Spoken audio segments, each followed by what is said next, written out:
I was assigned to do it. In March 1992, I wrote a 22,000-word article for the American Spectator entitled The Real Anita Hill, in which I attempted to take apart Hill's story, characterizing her as part of a liberal conspiracy to frame our hero, now Justice Thomas. It was a hit piece, full of explicit and often unsubstantiated details of Hill's personal life, innuendo, and pure hearsay, all capped with a flatly racist caricature of Hill on the cover. Smugly labeling her as a little bit nutty and a little bit slutty, I used every nugget I could dig up, every allegation I was passed by Republican operatives in the Bush administration and on Capitol Hill, and a healthy dose of imagination to smear Anita Hill. The Spectator proudly published it as investigative journalism. I turned the piece into a lucrative best-selling book. Rush Limbaugh read from it on the air for 3 days straight. My career as a right-wing hitman was born. But even as I was making a name for myself on the right, the conservative movement found itself facing down a problem it couldn't solve. A problem named Bill and Hillary Clinton. As Governor Clinton campaigned for the presidency in 1992, it quickly became clear that we couldn't compete with his message of hope and optimism, much less his ambitious, positive agenda for the country.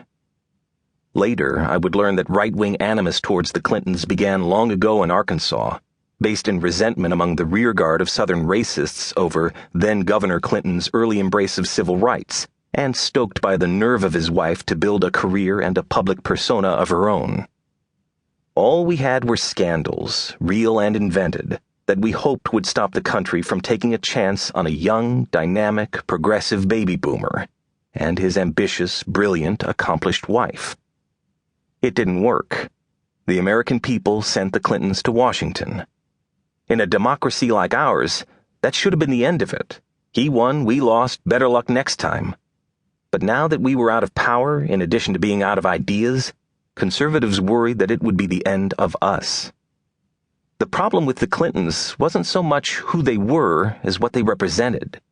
They were a threat to the established political and social order, serious agents of change who, if allowed to succeed, could make us look even more ideologically bankrupt, even more hopelessly irrelevant than we already were.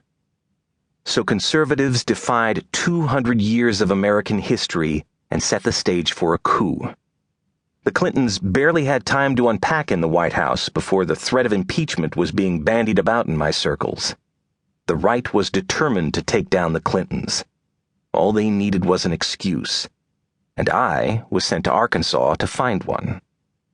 The Spectator's publisher, billionaire Richard Mellon Scaife, believed Robert Penn Warren's famous line, "Man is conceived in sin and born in corruption, and he passeth from the stink of the deity to the stench of the shroud. There is always something." And he knew that if we were going to find that something, or quite frankly, create that something, it was going to take a lot of money. So long before the era of super PACs, this one lone billionaire was willing to shell out millions to propagandize the nation and wreck the Clintons. His magazine, my employer, launched what became known as the Arkansas Project, a dirt-digging operation into the Clintons' past that eventually encompassed a kitchen sink full of allegations ranging from financial fraud to drug running and even murder. That's how, as a young muckraker on the make, I found myself in Little Rock, downing cocktails at the Capitol Bar and swapping stories with a cast of eccentrics. On one trip, I was introduced by a Republican operative to a group of Arkansas state troopers who had served on then-Governor Clinton's security staff and who wanted to go public with stories scandalizing Bill and Hillary Clinton. They painted a picture of the president as nothing short of a compulsive womanizer, picking up women at hotels, ushering conquests into the governor's residence for personal tours of the mansion, and even receiving oral sex in the parking lot of his daughter's elementary school. As for Hillary, the troopers described her as cold, calculating, and cruel, a woman with a garbage mouth who hated Arkansas and liked to intimidate men. The Clintons' marriage was, in the troopers' eyes, one of political convenience.